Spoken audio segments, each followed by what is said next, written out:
Hoje esse sermão é para você que há alguns dias se sente dentro da igreja, mas ao mesmo tempo fora dela. Para você que muitas vezes se sente falho. Para você que muitas vezes não sabe se vai conseguir olhar para a face de Deus novamente. Para você que chora. E ao mesmo tempo é para você que acha que você não precisa de nada disso. Para você que acha que já superou essas coisas e nunca mais vai precisar se sentir de tal forma. Eu gostaria que você abrisse a sua Bíblia no Evangelho de Mateus, capítulo 11. Nós estaremos lendo os versículos 28 a 30.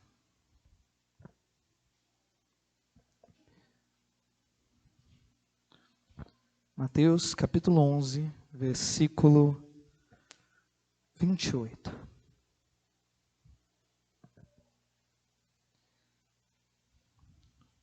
O texto diz assim: Venham a mim, todos vocês que estão cansados e sobrecarregados, e eu os aliviarei.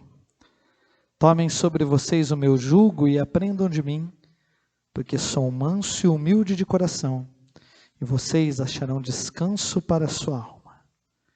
Porque o meu jugo é suave e o meu fardo é leve.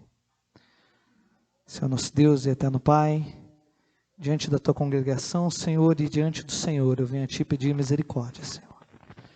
Aberta está a tua palavra, Senhor, e eu tenho plena convicção de que após essa leitura, pode ser que tenha sido o único momento que o Senhor falou.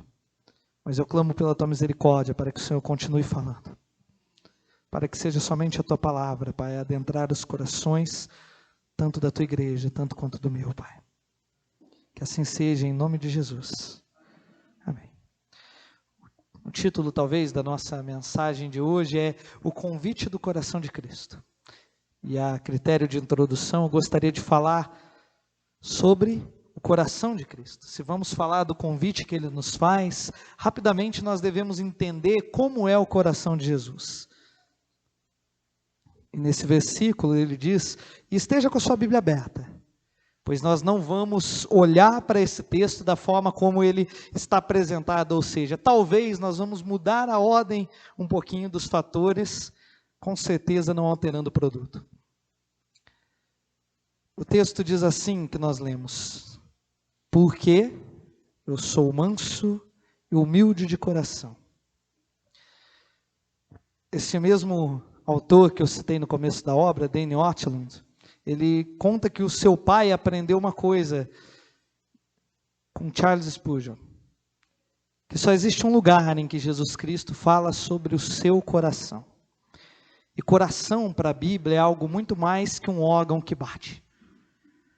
Coração, em todo o contexto da Bíblia, é aquilo que te move. Seu coração não é um órgão, seu coração é aquilo que te faz levantar da cama de manhã. É aquilo que te motiva, é aquilo que diz para você quais são as escolhas que você vai fazer no seu dia. Então, quando Jesus nos conta sobre o seu coração, e quando Ele abre, Ele está nos mostrando aquilo que é mais profundo, aquilo que é mais enclausurado. Existia essa concepção de que o coração era algo profundo, quase inacessível. Já ouviu os salmistas cantando, Deus olha para o profundo do meu coração? A alegoria aí é como se você pensasse num oceano imenso, como que nós acabamos de cantar. E lá no fundo, enclausurado, debaixo de muita água, enterrado, lá está o coração. Quem poderá conhecê-lo? Nem nós conseguimos ver a profundidade do nosso próprio coração.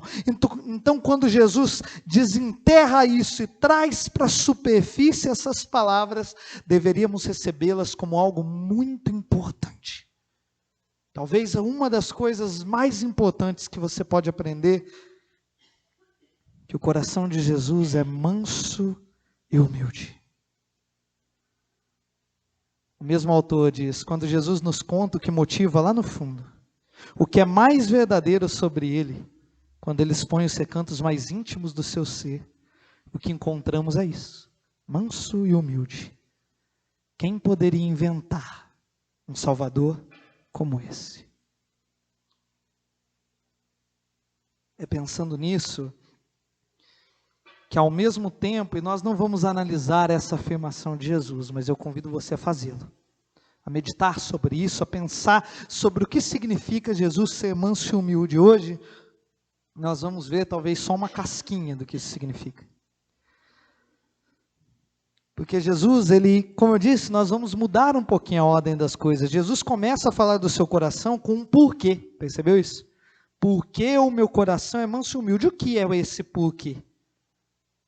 Ora, Jesus está dizendo o seguinte: como eu sou manso e humilde, eu te convido a fazer algo. Como a motivação do meu coração é ser manso e humilde, isso resulta em que o meu coração se direciona até o seu, se projeta até o seu, olha para você e te faz um convite hoje, e ele diz: venham a mim. Venham a mim, todos vocês que estão cansados e sobrecarregados, e eu os aliviarei. O coração de Jesus, por ser como é, ele tem uma convocação sublime que tem ecoado durante a história e hoje nos alcança. E é desse convite que vamos falar hoje na seguinte ordem. Nós precisamos pensar, como eu disse, nós vamos mudar algumas coisinhas na ordem que leremos esse versículo. Quando você vai escrever um convite, você vai fazer o aniversário, vamos supor assim. Como que você começa esse convite?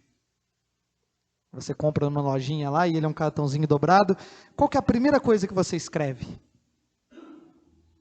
O nome da pessoa para quem você vai enviar. Então a primeira coisa que nós vamos pensar hoje é o destinatário. Quem Jesus está convidando? Para quem é esse convite? Depois que você assina o nome da pessoa, você conta para ela sobre o que é esse convite, ou seja, para que você está convidando a pessoa? Ah, é para um aniversário? Venha para o meu aniversário, venha para a minha festa, venha para a minha celebração. Após isso, e é de costume, a gente coloca o endereço, porque não adianta só dizer venha, você tem que me dizer para onde eu tenho que ir. Então, para onde é o convite de Jesus será a terceira coisa que nós vamos ver. E durante tudo isso nós vamos pensar o seguinte, sobre esse remetente. Quem está enviando esse convite? Então, assim, passadas essa introdução, vamos começar com o nosso primeiro ponto de hoje. Para quem é o convite de Jesus?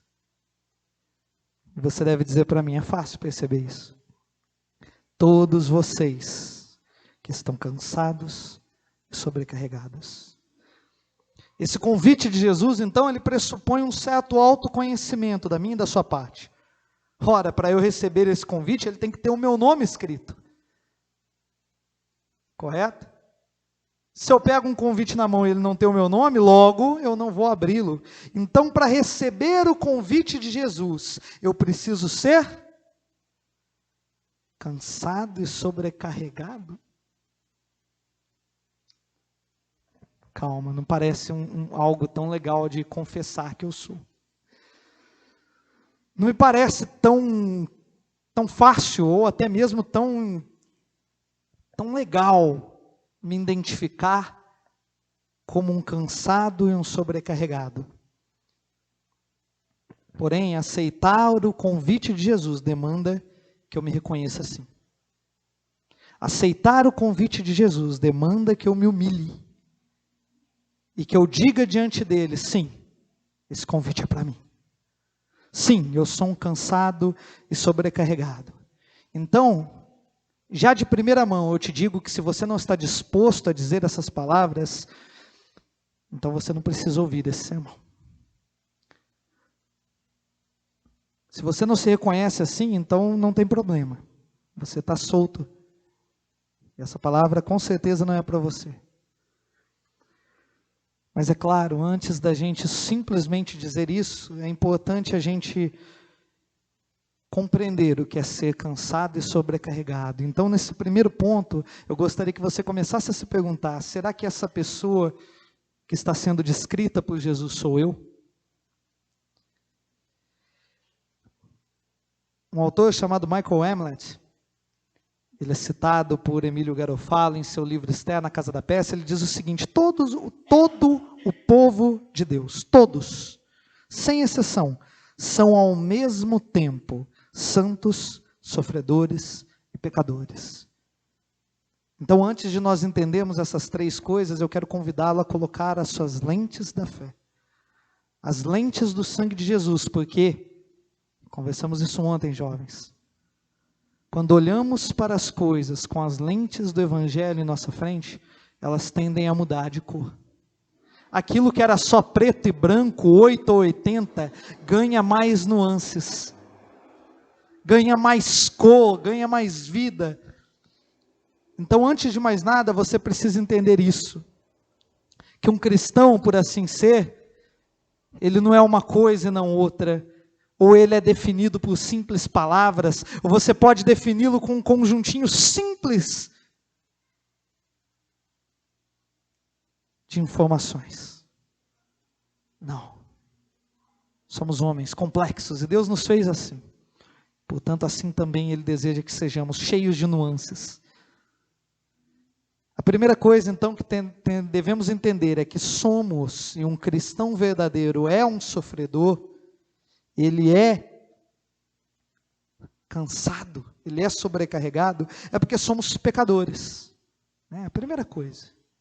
Todo cristão, todo povo de Deus, é ao mesmo tempo santo, sofredor e pecador, e a gente vai pegar isso ao contrário agora. Somos pecadores porque, como está escrito, não há um justo, nenhum sequer, não há quem entenda, não há quem busque a Deus, é o que Paulo diz em Romanos 3, 10 e 11. Essa é a primeira parte. Para saber se somos essas pessoas que Jesus está mencionando, precisamos ter certeza que fazemos parte desse bojo. E mesmo quem não sabe disso faz. Todos pecaram e carecem da misericórdia de Deus. Não há um justo, nenhum sequer. Ainda diz Paulo, por isso você é indesculpável quando julga os outros, não importando quem você é, pois naquilo que julga o outro você está condenando a si mesmo, porque pratica as mesmas coisas que condena.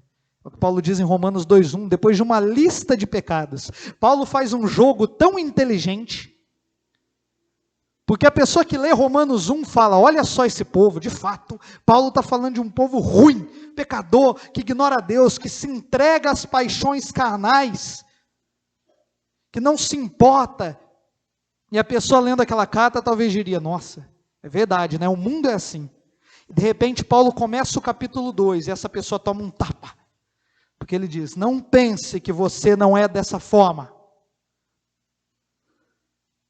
Não pense que você não faz as mesmas coisas, Paulo diz. Eu imagino um dedo apontado gigantesco assim para a minha cara, que falta de educação, né? Mas Paulo fez isso, porque ele precisava que aquele povo entendesse, olha, quando você deixar de entender que você, independente de como você é hoje, você já pecou. Pode ser que você não peque mais, aleluia por isso, mas um dia você pecou. E a lei de Deus exige obediência pessoal, minha, não dos outros, perfeita em todos os sentidos e perpétua para sempre. A partir do momento que eu me descuido em um segundo, acabou. Eu fui condenado. Saiba, igreja, que uma igreja deixou de ser o que deveria ser quando não existe mais lamento. Um cristão deixou de ser o que ele deveria ser quando ele já não lamenta mais. Quando para ele não existe mais pecado. Quando existe glória, existe graça, existe louvor, existe bênção, existe riqueza, existe prosperidade, mas não existe pecado. Não existe necessidade. Não existe mais lamento, ninguém chora mais. Ninguém se importa. Que pregador é esse que fala do meu pecado? Arranca ele do púlpito. Isso eu faço em casa. Faz mesmo. Quando a graça de Deus já não é mais uma resposta, mas é só um detalhe. Quando a graça de Deus já não é mais o ápice de uma queda tão brusca, mas sim só mero palavreado que deixamos sempre, só o graça e paz. Então ele se torna vazio. A igreja deixa de cumprir o que ela deveria cumprir. O cristão deixa de ser o que ele deveria ser. Então, primeira coisa, o convite de Jesus é para aquele que entende isso. É para aquele que não deixou de saber daquilo que ele é no âmago do ser dele. Ele é caído. Ele é um pecador. Talvez os tons dessa conversa estejam ainda bem baixos. Talvez você diga assim: eu ainda não estou vendo as cores que você me pediu para ver. Nós estamos chegando lá. O segundo detalhe que faz-nos cansados e sobrecarregados, deve nos fazer cansados e sobrecarregados. Então, mais uma vez, o convite aqui é para que você olhe o seu coração, assim como eu devo olhar o meu, e perceber se eu atendo a esse checklist. Eu posso colocar um Vzinho lá? Sim, eu sou um pecador. Segunda coisa, eu sou um sofredor. Lembra? Pecador, sofredor e santo. Olha onde a gente está chegando. Mas ainda tem a parte do sofredor. Eu sou sofredor por quê? Porque eu peco. Romanos 7:27 diz: miserável homem que sou, quem me livrará do corpo dessa morte? E eu não estou me importando agora com as várias interpretações que se dão para esse texto. Fato é que Paulo mostra que existe em nós um espírito que tenta correr para todo tipo de destruição. Eu não estou falando do Espírito Santo com E maiúsculo, eu estou falando do nosso espírito, que constantemente tenta desobedecer a Deus. Não se engane, ele quer fazer isso. Eu não posso baixar a guarda nem por um segundo, e isso me deixa cansado, porque eu preciso viver em guerra comigo mesmo. Algumas vezes eu vou sofrer, e o autor desse sofrimento não vai ser nenhum outro senão o Deus a quem sirvo.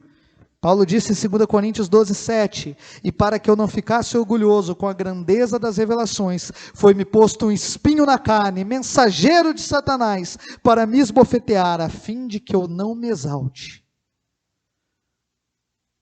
Eu tenho medo de um cristão que não tenha um espinho na sua carne, que não saiba dizer qual é. Paulo não diz qual era o dele, mas ele sabe que ele tem. E ele pediu para Deus várias e várias vezes: Senhor, Senhor, tira esse espinho de mim. E Deus disse não.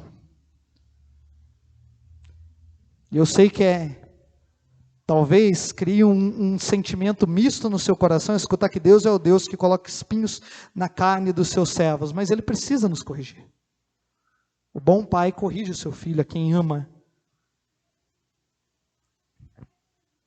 Eu sou sofredor porque eu sou perseguido. 2 Timóteo 3,12, na verdade, todos os que querem viver piedosamente em Cristo Jesus serão perseguidos. Uma boa bússola de como está a sua vida cristã, um bom termômetro, melhor dizendo, é o quanto você é perseguido.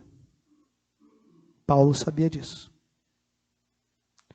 Isso não traz alegria para a gente, a primeiro contexto, traz sofrimento. Ser perseguido dói. Ser perseguido é triste. Entrar na internet e ver que as pessoas descem a lenha sem dó mesmo na nossa fé, deveria trazer pelo menos um sentimento ruim para o nosso coração. Deveria pelo menos nos fazer nos compadecer. Sofremos porque o mundo nos aflige. Falei essas coisas para que em mim vocês tenham paz. No mundo vocês passam por aflições, mas tenham coragem, eu venci o mundo. Jesus disse para os seus discípulos: o mundo nos persegue, o mundo nos ataca de todos os lados, e no final do dia eu sou parte desse mundo também. Porque sabemos que toda a criação a um só tempo geme e suporta angústias até agora. Não somente ela, mas também nós, que temos as primícias do Espírito, igualmente gememos em nosso íntimo, aguardando a adoção de filhos, a redenção do nosso corpo. É o que Paulo diz em Romanos 8, 22 e 23. Paulo diz que não só nós deveríamos gemer, mas deveríamos gemer porque a criação está fazendo isso.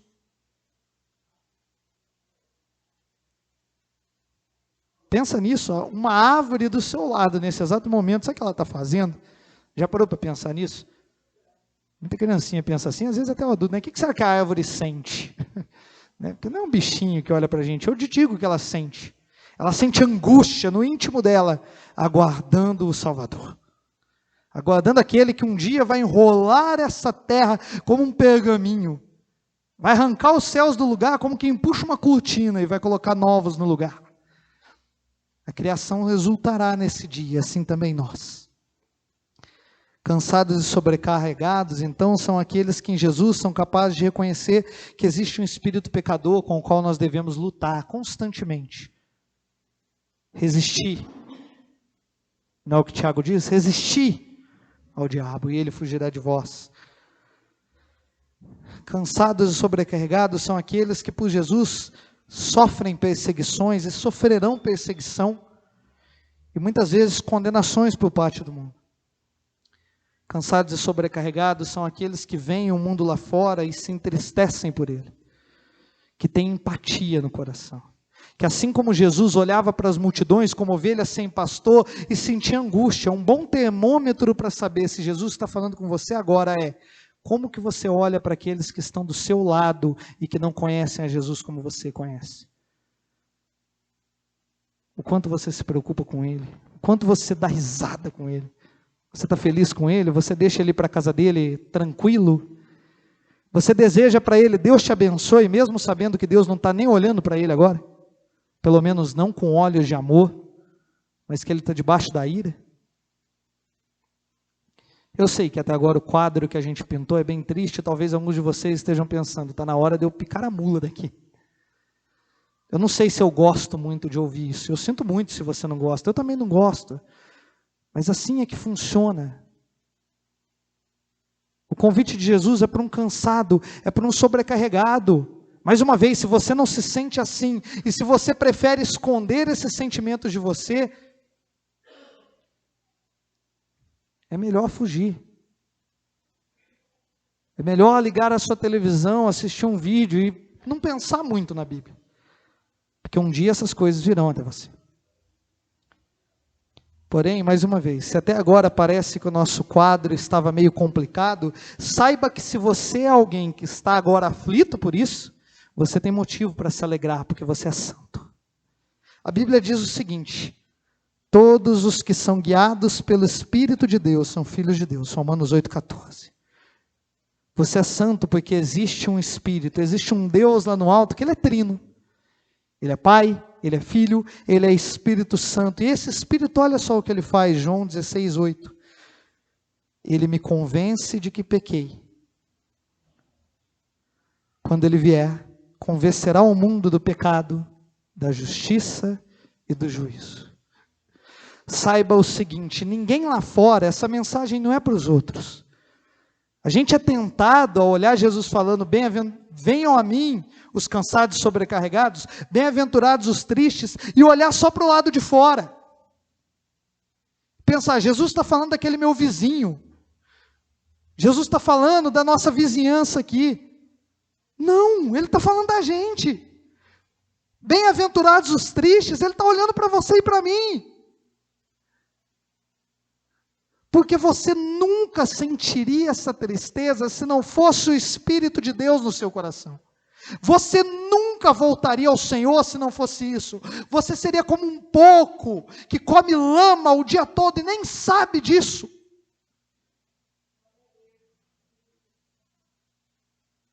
Você está entendendo que se você se sente cansado e sobrecarregado, porque o mundo é mau e porque o pecado está à espreita de você, você é bem-aventurado porque você tem o Espírito Santo de Deus dentro de você?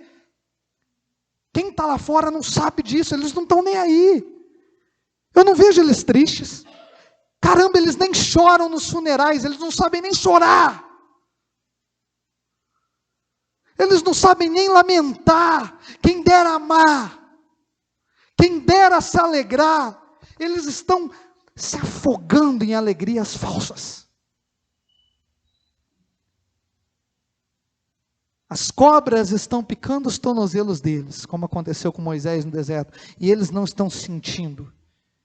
Então saiba que se até esse momento essa mensagem teve algumas cores muito sombrias para você, isso é um bom sinal. Porque alguém que não tem o Espírito de Deus não saberia discernir isso. Não saberia que alguém que está aflito pelo pecado e que sofre com o mundo é cansado e sobrecarregado. No máximo, ele diria assim, a vida é assim. E ele está tranquilo. Nada disso faz muita diferença para ele. Saiba que esse Espírito Santo que habita dentro de você te leva ao arrependimento. Lucas 5, 30, 32. Os fariseus e seus escribas murmuravam contra os discípulos de Jesus, perguntando: por que vocês comem e bebem com os publicanos e pecadores? Mas Jesus tomou a palavra e disse: os sãos não precisam de médico, e sim os doentes. Eu não vim para chamar os justos, mas sim os pecadores ao arrependimento. Lembra do que a gente falou lá no começo? Talvez você sinta que a igreja não é lugar para você. Talvez você sinta que você já cumpriu tudo o que tinha para cumprir com Deus e agora Ele já não vai querer mais saber de você. Talvez você se sinta aflito e triste porque as coisas que têm acontecido na sua vida não eram bem as que você esperava. Talvez você se sinta só, para baixo, incapaz. Talvez como eu, você se sinta assim, nossa, que moral eu tenho para subir num púlpito, sendo que eu pequei ontem. E deixei a minha raiva falar mais alto que muita coisa. Eu não tenho moral nenhuma. Meu Deus tem. Por isso que Ele tem a misericórdia de mim, se Ele me deixar falar qualquer coisa que não seja a palavra dEle, pois eu sou pecador. Sou sofredor, mas meu Deus é santo, e assim Ele me faz também, e Ele faz você também. Ele nos santifica, porque assim diz a palavra: mas o Consolador, o Espírito Santo, o Pai, que o Pai enviará em meu nome, esse ensinará a vocês todas as coisas e fará com que se lembrem de tudo que eu disse. Então esse Espírito que ao mesmo tempo às vezes te derruba para te lembrar de que você é um pecador, de que você é um sofredor, Ele é o mesmo que te faz lembrar de todas as outras coisas que Jesus tem de bom a seu respeito, do amor, da glória que Ele tem, da ressurreição, da vida eterna. Esse Espírito quer te transformar e te fazer cada vez melhor à imagem dEle, para que você chegue diante de Deus e Ele olhe para você da mesma forma. Ele verá em você, e Ele já vê, pelo sangue de Cristo Ele já vê, mas como Ele é bom, porque Ele poderia simplesmente nos lavar com o sangue de Cristo e nos enxotar da forma como nós somos, mas graças ao Senhor, quando nós temos a oportunidade de crescer, e de sermos moldados à imagem de Jesus. Quão bom é isso? Quão bom é isso? Saiba você que o maior dom do Espírito Santo é esse. Lembra da igreja em Atos? Eu não estou aqui falando contra os outros dons do Espírito, para que você saiba disso.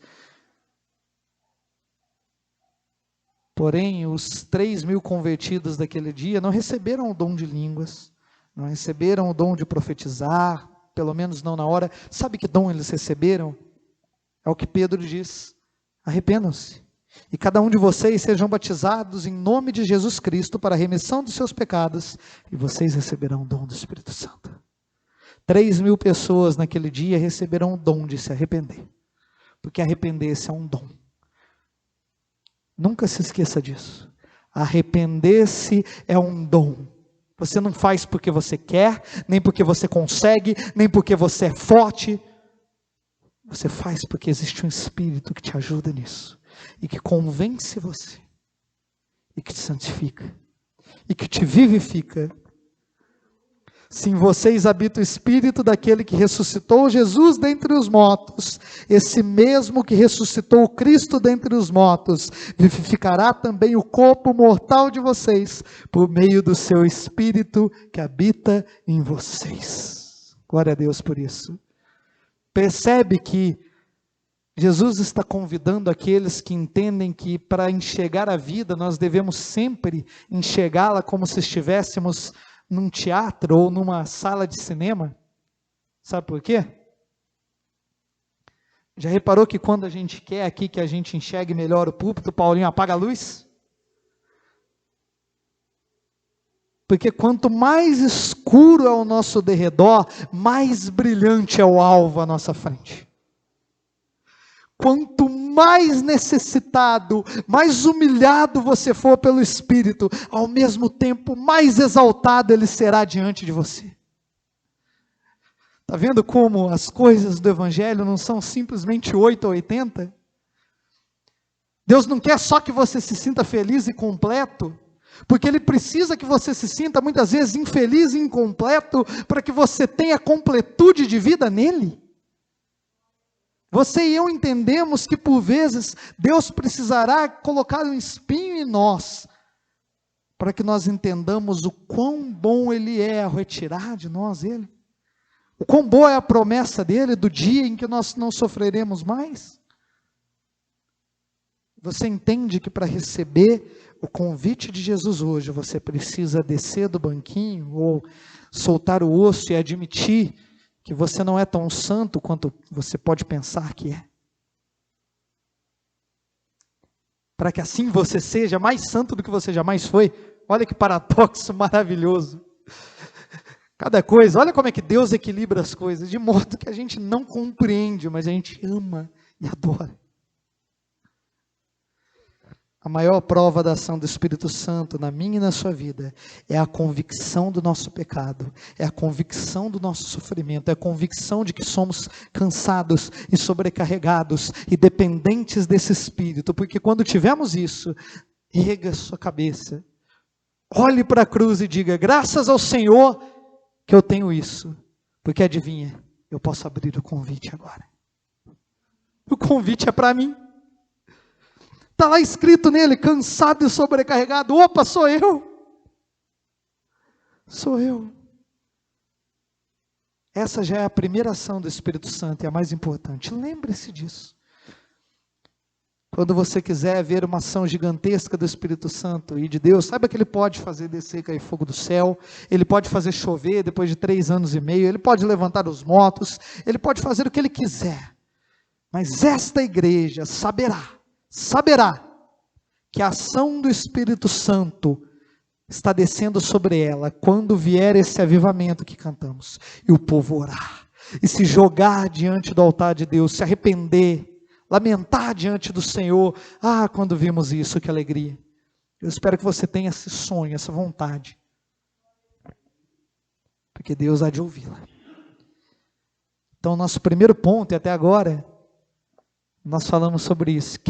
Para quem era o convite?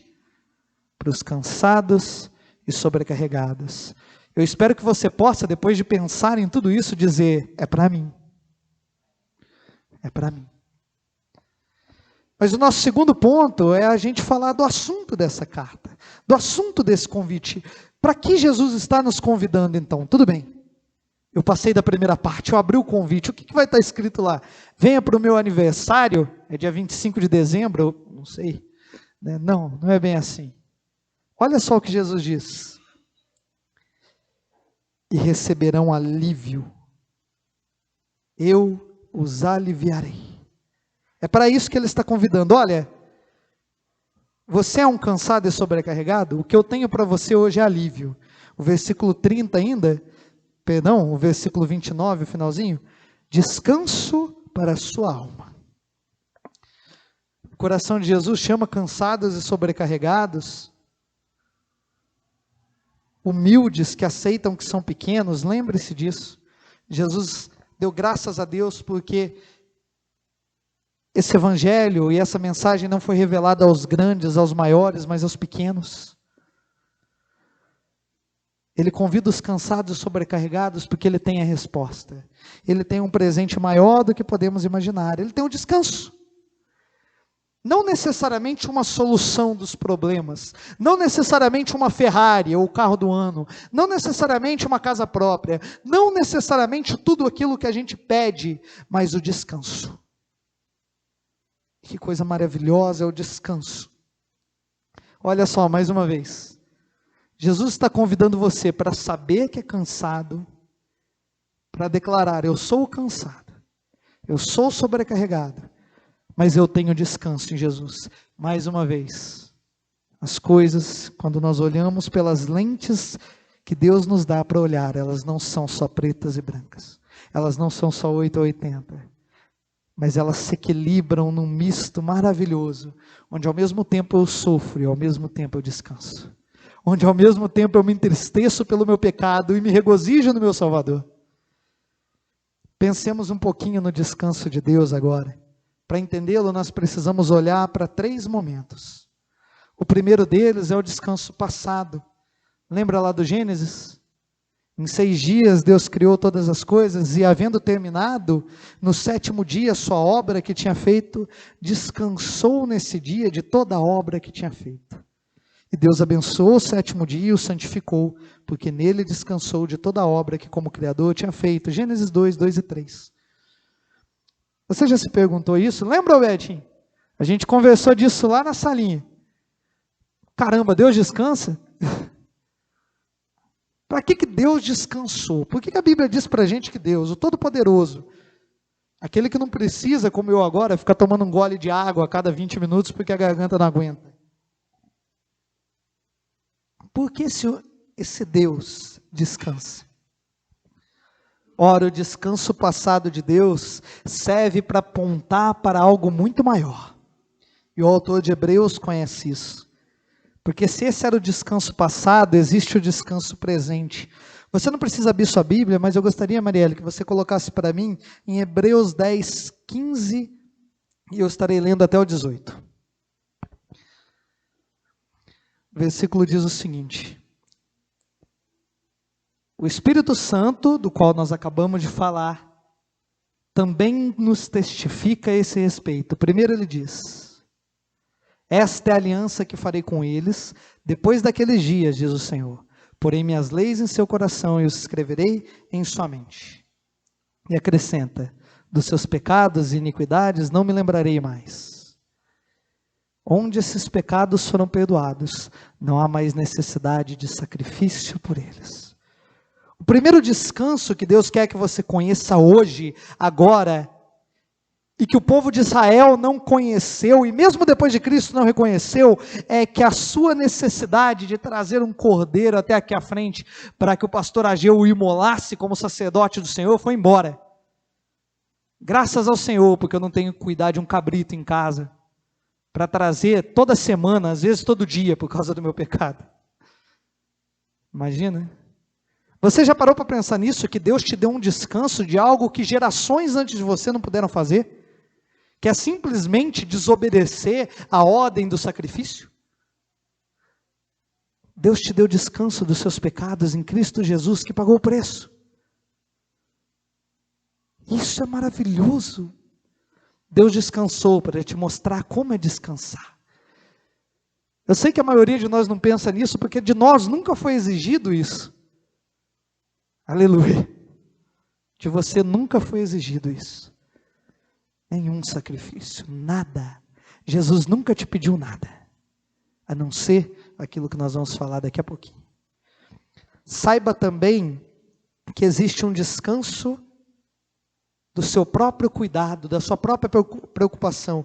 Hebreus 4,15, não precisa colocar, mas porque não temos sumo sacerdote que não possa se compadecer das nossas fraquezas, pelo contrário, ele foi tentado em todas as coisas, a nossa semelhança, mas sem pecado. A Bíblia nos diz que esse sumo sacerdote é Jesus. Você chora diante de Jesus, você é fraco diante de Jesus, você é cansado e sobrecarregado, não se preocupe, ele sabe disso.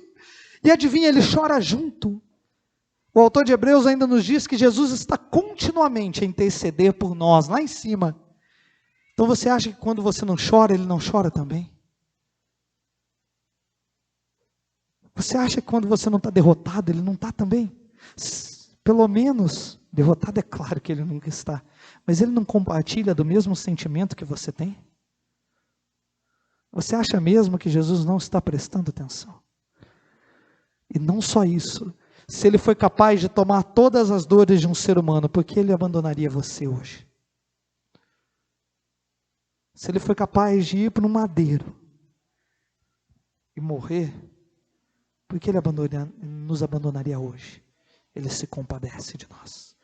Nós podemos descansar. Nós não precisamos ficar aflitos porque o nosso choro parece muito grande, porque a Bíblia nos diz que Deus está guardando cada lágrima para o dia do seu retorno. Cada lágrima. Ainda mais, Jesus disse, João 6, 35, 37, eu sou o pão da vida, quem vem a mim jamais terá fome, quem crê em mim jamais terá sede, todo aquele que o Pai me dá, esse virá a mim, e o que vem a mim, de modo nenhum o lançarei fora. De modo nenhum. Essa é a coisa mais maravilhosa que nós podemos conhecer e ter os olhos fitos.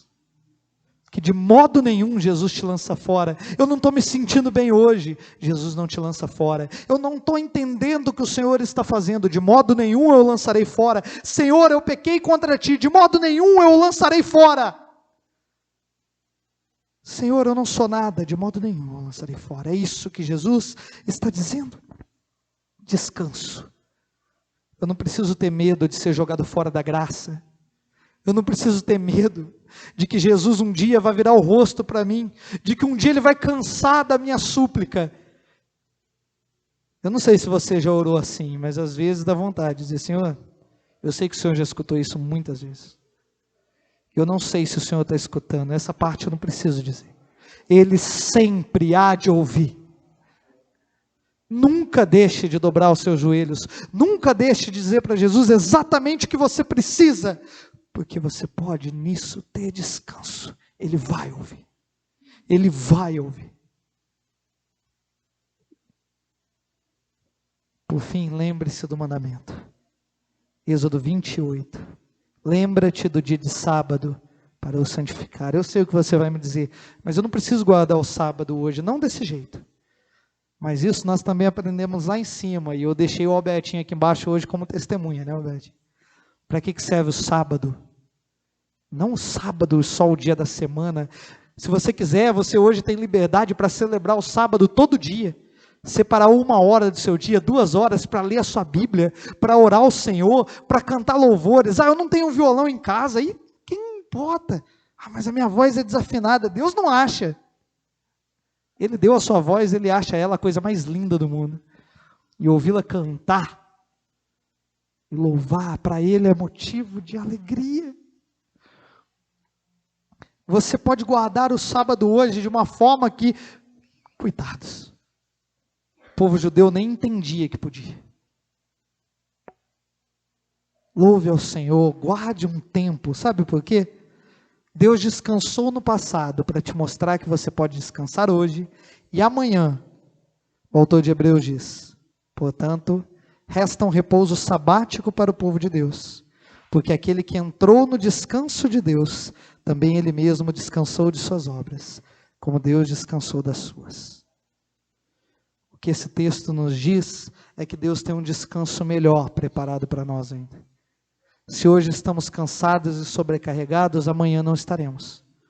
Se hoje o mundo nos aflige, se hoje ainda choramos, se hoje ainda sentimos dor, o autor de Hebreus está dizendo, lembra-te que Deus criou um lugar para você descansar. Desde o princípio Ele o criou, por isso Ele descansou. E Ele tem esse lugar preparado para aqueles que, como Ele mesmo diz, Hebreus 4:1, visto que nos foi deixada a promessa de um céu, lugar de descanso, tenhamos cuidado para não parecer que algum de nós deixou de alcançá-la. O seu descanso hoje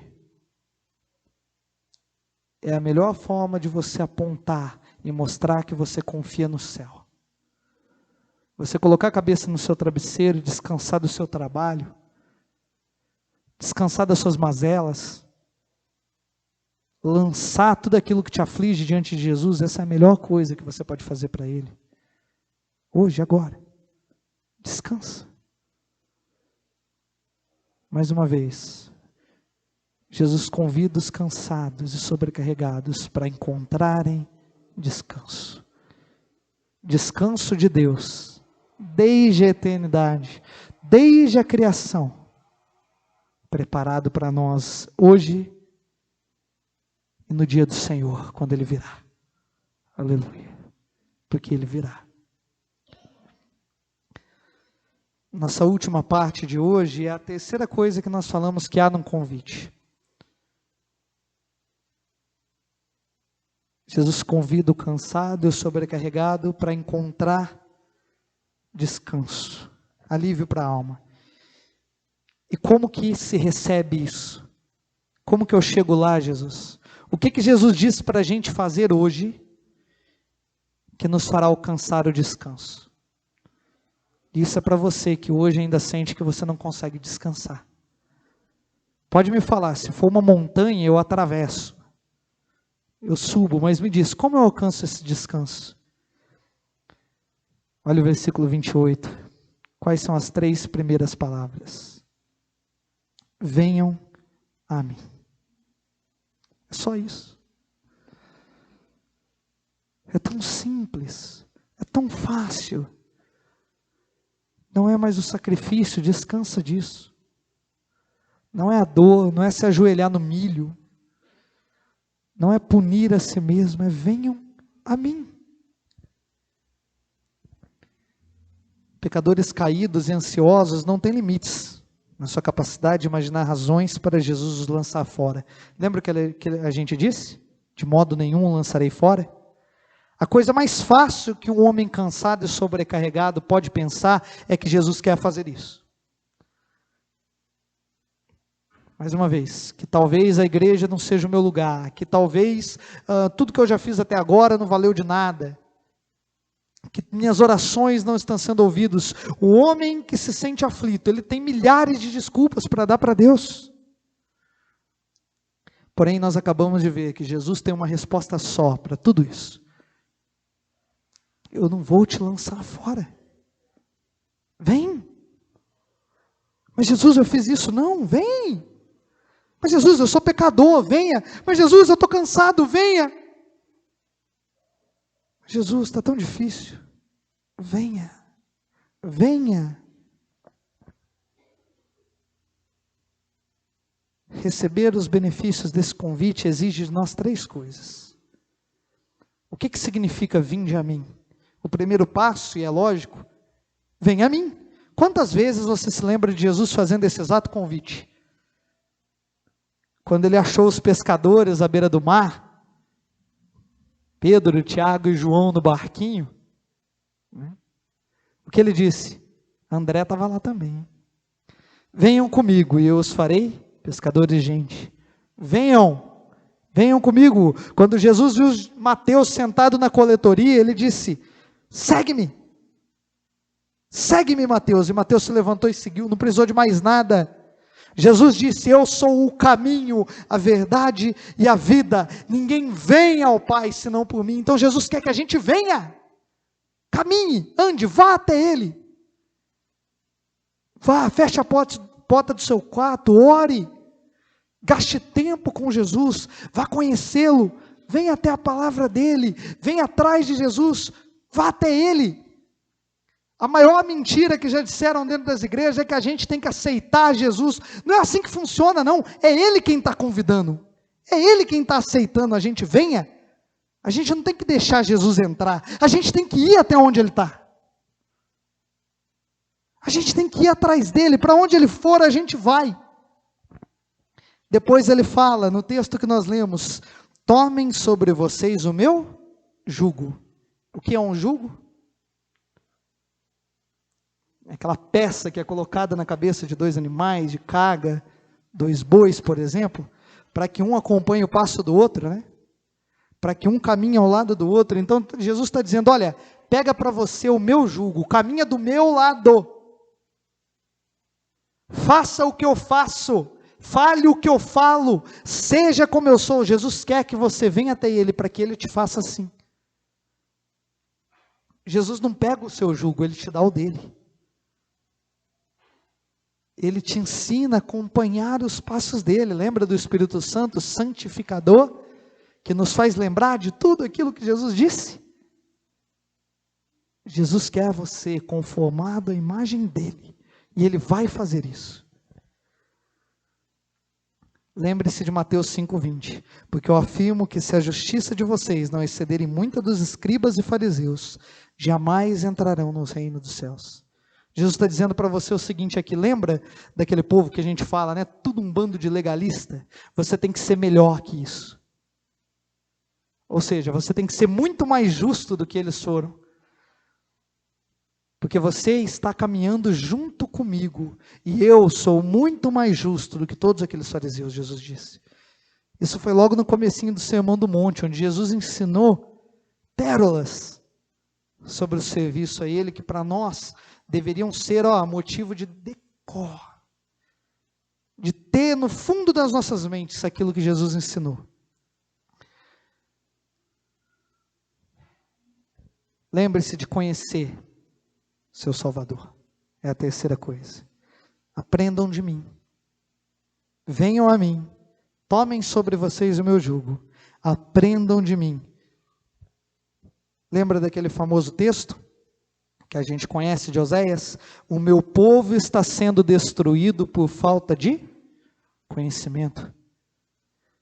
Tem igrejas mirrando por aí, tem fé, pessoas de fé sendo completamente esmagadas, porque lhes falta conhecimento. Conhecimento que Deus deixou aberto. Quantas pessoas não têm o privilégio que nós temos de ter uma Bíblia em nossa mão? De correr atrás, de se preocupar um pouquinho mais em aprender aquilo que Jesus deixou registrado. Quantas pessoas não conhecem a Deus? E daí quando a gente começa uma mensagem que geralmente nos leva para baixo, porque diz que Deus condena pecados, que diz que Deus coloca espinhos nas carnes, eles se levantam e vão embora. Eles se levantam em suas mentes e dizem, calma, meu Deus não é assim. Mas a Bíblia está dizendo que sim.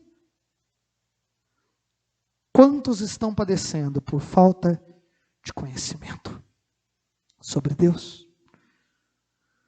Jeremias 9,24 diz, mas aquele que se gloria, glorie-se nisso, em me conhecer e saber que eu sou o Senhor, e faço misericórdia, juízo e justiça na terra, porque dessas coisas me agrado, diz ao Senhor. Você quer se gloriar? Deus está dizendo assim, não se glorie porque Ele faz milagres com a sua mão. Não se glorie porque quando você prega, as pessoas se derramam ao chão. Não se glorie porque o louvor da sua igreja é de arrebentar. Não se glorie porque o templo da sua igreja é mais alto que um arranha-céu. Se glorie no quanto você me conhece. Paul Washer disse uma vez, se nós dessemos um pedaço de papel para cada um que está dentro de uma igreja, quantos será que conseguiriam enumerar de cabeça os atributos de Deus? Ele diz ainda o seguinte, o domingo é um dos dias de maior idolatria no mundo, porque há várias pessoas por aí adorando um Deus que elas não conhecem, adorando um Deus que elas fizeram nas suas próprias mentes. Tome cuidado. O que tem sido o motivo da sua alegria? Porque a Bíblia está te dizendo hoje que o motivo da sua alegria tem que ser o quanto você conhece o Senhor, o quanto você é íntimo dEle, o quanto você se achega a Ele, o quanto você o conhece, o quanto dele você tem para dizer para os outros. A gente tende a achar que isso é muito difícil, eu não consigo falar sobre Deus. Eu te digo o seguinte, pega a sua Bíblia, separe meia hora, 1 hora, leia. Saia, ore. Por quanto tempo? Não sei. 5 minutos, 10 minutos. Ore. Da forma como você puder. E veja o que Deus há de fazer para você. Porque eu sei que será fantástico. você verá o Senhor agindo na sua vida. Ah, Abel, mas isso é muito simples, eu quero ser que nem Elias, eu quero orar e o fogo cair do céu. Bom, quanto a isso eu não tenho como te dizer como fazer não, porque quem escolheu Elias foi Deus. A única coisa que eu sei é que a palavra me ensina a me gloriar no meu conhecimento sobre Deus, a ter nisso a minha alegria e ser satisfeito nisso. Devemos conhecer, olha o que Jesus diz em João 14:7, se vocês me conheceram, conhecerão também o meu Pai, e desde agora vocês o conhecem e têm visto. Fechando aqui a nossa mensagem, a gente ainda vai falar rapidinho sobre algumas aplicações, tá? A promessa de Jesus, o convite de Jesus é o melhor dos convites. Ele pega os piores dos homens, cansados, sobrecarregados, e fala para eles: olha, eu tenho descanso para você. E sabe como é que você consegue isso? É só vir. Vinde a mim. Coloca sobre você o meu jugo. Conheça-me. Você receberá descanso. Você se identificou com o começo da mensagem? Tem coisas que afligem o seu coração? Lembra disso. Lembre-se disso. Jesus tem descanso para você. Descanso. Você vai sofrer? Claro que vai. Você vai lamentar muito ainda. Você vai derramar lágrimas? Terá que derramar. Mas ao mesmo tempo, e eu vou dizer mais uma vez, as lentes que Deus tem para te dar, elas são completamente inimagináveis. Você vai chorar e rir ao mesmo tempo. Você vai estar num momento chorando, dizendo para Deus: Senhor, eu sou um pecador. E vai se levantar, abençoado. Nossa primeira aplicação de hoje, de tudo que nós falamos, tem a ver com isso. Cuidado com o seu orgulho. Cuidado com o orgulho. Lembre-se do conselho de Tiago, estudamos isso ontem, jovens e adolescentes. Portanto, sujeitem-se a Deus, resistam ao diabo e ele fugirá de vocês. Cheguem perto de Deus e ele se chegará a vocês. Limpem as mãos, pecadores. Tiago não está falando com o povo lá de fora, não. Ele está falando comigo. Ele quer que eu olhe para isso e fale: é para mim. E vocês que são indecisos, purifiquem o coração. Reconheçam a sua miséria, lamentem e chorem, que o riso de vocês se transforme em pranto, que a alegria de vocês se transforme em tristeza. Sabe o que vai acontecer depois disso? Humilhem-se diante do Senhor e Ele os exaltará. Tiago 4:10. Você quer saber como é que você ganha uns degraus mais pertinho do Senhor, se é que eu posso falar desse jeito? Embora todos nós estamos na mesma medida, tá? Deus não tem filho favorito, não. Mas quer saber como é que você chega no conhecimento de Deus? Se humilha na frente dele. Fala para ele: sim, eu me sinto mal, Senhor. Sim, eu não entendo muito o que o Senhor faz. Tem hora, Senhor, que eu quero largar tudo. Tem dia que eu não estou com vontade de vir na igreja. Seja sincero com ele. Não banca o fortão, porque ele conhece o seu coração melhor que você. Lembra qual que é a fé que move o monte? É pequenininha. Não é aquela que aparece com estardalhaços e fala que é gigante. Lembra da oração do fariseu? Senhor, eu faço tudo na sua casa. Senhor, eu jejuo 3 vezes por dia. Lembra da oração do publicano, que não conseguia nem erguer o rosto? Perdoa-me, Senhor, porque eu sou pecador. A Bíblia fala que só uma dessas orações foi ouvida. E não foi a que se exultou, não. Lembrem-se de Paulo: não façam nada por interesse pessoal ou vaidade, mas por humildade, cada um considerando os outros superiores a si mesmo. Tenham entre vocês o mesmo modo de pensar de Cristo Jesus. Filipenses 2, 3 e 5. Lembra do que disse aquela palavra lá em cima de Romanos 2? Não ache que você está em cima dos outros e que os outros têm mais pecado que você. Então por causa disso você pode desprezá-los, você pode lançá-los fora, você pode não escutar o que eles dizem. Você pode fechar os seus ouvidos e ficar lá quando eles falam, porque eles são pecadores, eu não. Humilhe-se. O profeta Ageu fala que o pecado se alastra. Se você toca em algo santo, você não é santificado. Mas se você toca em algo impuro, você fica impuro e passa para os outros. Se uma pessoa que seja nessa igreja deixar que o orgulho cresça, a igreja toda pode ser ferida por causa disso. Por isso que Paulo diz: considerem os outros superiores a si mesmo.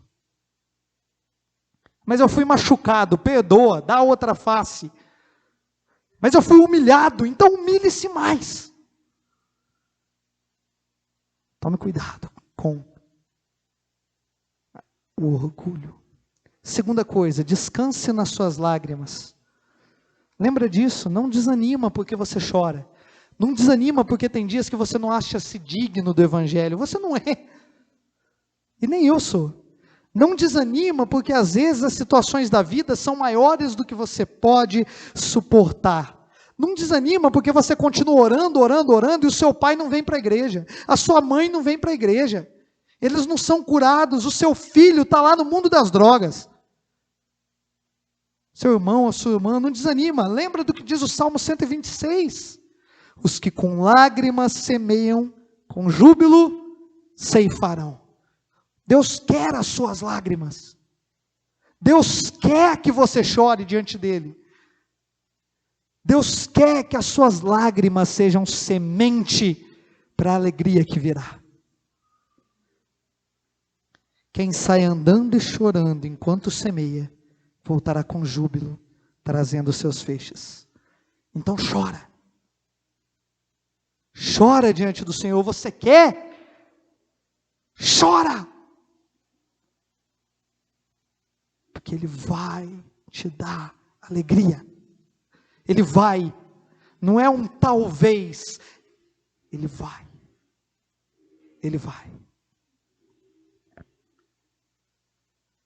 Terceira aplicação. Busque ao Senhor em todo o tempo. Louve ao Senhor. Aprenda do Senhor. Exorte-se no Senhor. Leia a palavra. Ore. Lembra do que a gente falou? Venha. Jesus está com os braços abertos o tempo todo, certo? Talvez a coisa mais bonita que a gente pode olhar é o Cristo Redentor. Porque é um Jesus de braços abertos, gigantesco. É assim que Ele está agora. De braço aberto para você. Lembra? Disposto a orar por você. Ele já está orando por você. Ele sabe pelo que você vai orar amanhã. E Ele já está orando por isso. Ele sabe de cada lágrima que você derruba e derrubou. E Ele quer que você o busque. Ele deseja transformar tudo aquilo que ainda te aflige em alegria e esperança.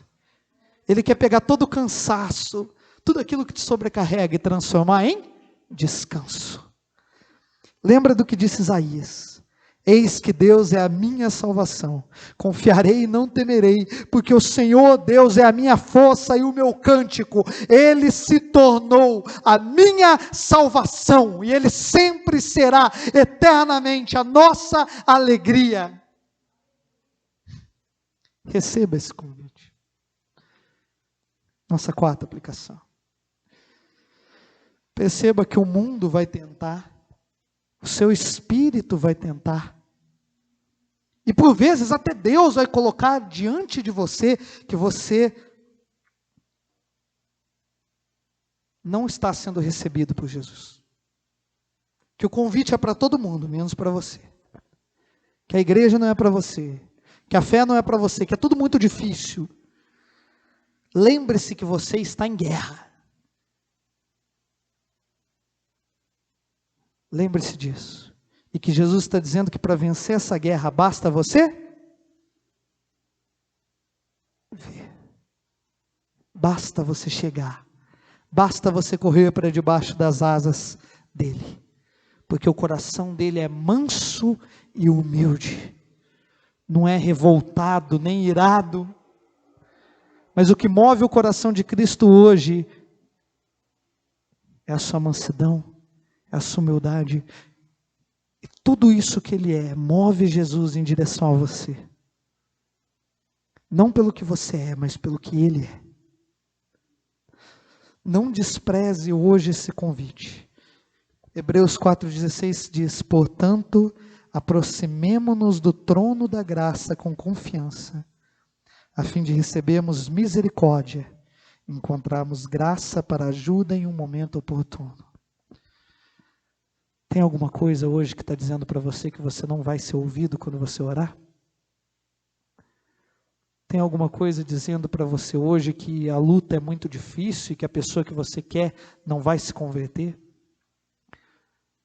Tem alguma coisa dizendo para você hoje que é mais fácil ir para casa e assistir uma televisão e esperar o céu? Nada de mal nisso, viu? Descanse, lembra do que a gente falou? Permita-se descansar às vezes. A Bíblia diz que Deus dá para os seus enquanto eles dormem. Alegria. Se você ler lá o livro de Esther, enquanto Esther dormia, enquanto Mordecai dormia, Amã achava por bem montar uma forca para matar Mordecai. Enquanto eles estavam à noite dormindo, Amã estava lá, cuidando da sua ira e falando: eu vou matar esse judeu, e amanhã cedinho eu vou chegar para o rei. Enquanto os dois ainda estavam dormindo, o rei ficou com insônia, não conseguia dormir. Ele pediu: leiam uma história para eu dormir, né? Abra um livro. E estava lá escrito que Mordecai um dia tinha, né, o ajudado. Quando Amã chegou, babando de sede para matar aquele judeu, a primeira coisa que eu vou pedir para o rei, ele vai me abençoar, quer ver? Ele vai deixar. O rei está na minha mão. O rei de repente acota ele, Assuero fala: Amã, o que eu faço com aquele que eu quiser honrar? E Amã, todo orgulhoso, sou eu, né? Orgulho. O senhor vai colocar ele com a coroa real. Amã não dá nenhuma sugestão, o senhor faz isso. Roupas reais, o cavalo do rei, e vai colocar o maior no seu reino para conduzir ele. Eu imagino a cara de Amã. Muito bom, o rei falou. Vai atrás de Mordecai, acorda ele lá e faz tudo isso com ele. Imagina como esse homem andava naquela cidade, ralhando por dentro, sem poder demonstrar, porque ele tinha que ficar toda hora falando: este é o homem que o rei quer exultar. Ele não podia nem reclamar. Sabe o que Mordecai estava fazendo enquanto isso? Dormindo. Ele nem sabia que tinha uma forca montada para ele. Forca essa na qual Amã morreu logo depois. Saibam que nós podemos descansar. Saibam que nossas lágrimas serão guardadas. Saiba que nada que você faça hoje, se você é um desses cansados e sobrecarregados, vai fazer com que Deus olhe para você e diga: hoje não. Nunca. Nunca o lançarei fora. Nunca. Essa é a promessa de Deus para mim e para você hoje. Que Deus nos abençoe. Que essa palavra seja motivo de conforto para você, assim como tem sido para mim.